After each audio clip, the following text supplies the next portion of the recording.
Telangana CM Revanth ರೆಡ್ಡಿಗೂ traffic ಕಿರಿಕಿರಿ ಎದುರಾಗಿದೆ.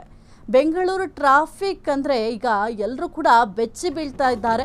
ಅದರಲ್ಲೂ ತೆಲಂಗಾಣ ಸಿಎಂಗೂ ಕೂಡ ಈ ಒಂದು ಎಫೆಕ್ಟ್ ತಟ್ಟಿದೆ. ಬೆಂಗಳೂರಿನಲ್ಲಿ ಎಷ್ಟರ ಮಟ್ಟಿಗೆ ಟ್ರಾಫಿಕ್ ಇದೆ ಅನ್ನೋದು ಎಲ್ರಿಗೂ ಕೂಡ ಗೊತ್ತಿರುವಂತಹ ವಿಚಾರ.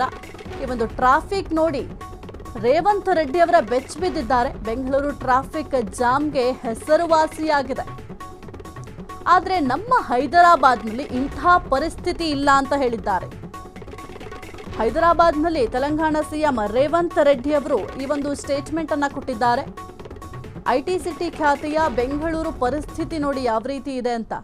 ಸದ್ಯಕ್ಕೆ ತೆಲಂಗಾಣ ಸಿಎಂ ರೇವಂತ್ ರೆಡ್ಡಿಗೂ ಕೂಡ ಈ ಒಂದು ಬೆಂಗಳೂರು ಟ್ರಾಫಿಕ್ ಏನು ಕಿರಿಕಿರಿ ಇದೆ, ಸಾಕಾಗಿ ಹೋಗಿದೆ. ಬೆಂಗಳೂರು ಟ್ರಾಫಿಕ್ ನೋಡಿ ಅವರೇ ಬೆಚ್ಚ ಬಿದ್ದಿದ್ದಾರೆ. ಯಾಕೆಂತಂದ್ರೆ ಈಗ ದಿನನಿತ್ಯವೂ ಕೂಡ ನಾವು ಫೇಸ್ ಮಾಡ್ತಾ ಇರುವಂತಹ ಸಮಸ್ಯೆ ಯಾವುದು ಬೆಂಗಳೂರಿನಲ್ಲಿ ಅಂತಂದ್ರೆ ಈ ಒಂದು ಟ್ರಾಫಿಕ್ ಜಾಮ್. ಒಂದು 5 ನಿಮಿಷದಲ್ಲಿ ಹೋಗುವಂತಹ ಜಾಗಕ್ಕೆ ಅರ್ಧ ಗಂಟೆ ಬೇಕಾಗುತ್ತೆ, ಕೆಲವೊಮ್ಮೆ 1 ಗಂಟೆ ಆದರೂ ಕೂಡ ಹೋಗ್ಲಿಕ್ಕೆ ಸಾಧ್ಯ ಆಗೋದಿಲ್ಲ. ಅಷ್ಟರ ಮಟ್ಟಿಗೆ ಈ ಒಂದು ಟ್ರಾಫಿಕ್ ಜಾಮ್ ಸಮಸ್ಯೆಯನ್ನು ಎದುರಿಸ್ತಾ ಇದ್ದೀವಿ. ಇದರಿಂದ ಈಗ ತೆಲಂಗಾಣ ಸಿಎಂಗೂ ಕೂಡ ಕಷ್ಟ ಆಯ್ತಂತೆ. ಈ ಒಂದು ಟ್ರಾಫಿಕ್ ಜಾಮ್ ನೋಡಿ ಅವರಿಗೆ ಅಯ್ಯೋ ಎಷ್ಟು ಟ್ರಾಫಿಕ್ ಜಾಮ್ ಇದೆ, ಆದರೆ ನಾವಿರುವಂತಹ ಹೈದರಾಬಾದ್ನಲ್ಲಿ ಈ ರೀತಿಯ ಸಮಸ್ಯೆಗಳು ಇಲ್ಲ ಅಂತ ಹೇಳಿದ್ದಾರೆ.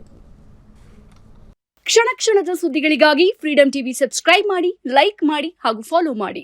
ಹೊಸ ಸುದ್ದಿಗಳ ನೋಟಿಫಿಕೇಶನ್ಗಾಗಿ ಬೆಲ್ ಐಕಾನ್ ಮೇಲೆ ಕ್ಲಿಕ್ ಮಾಡಿ.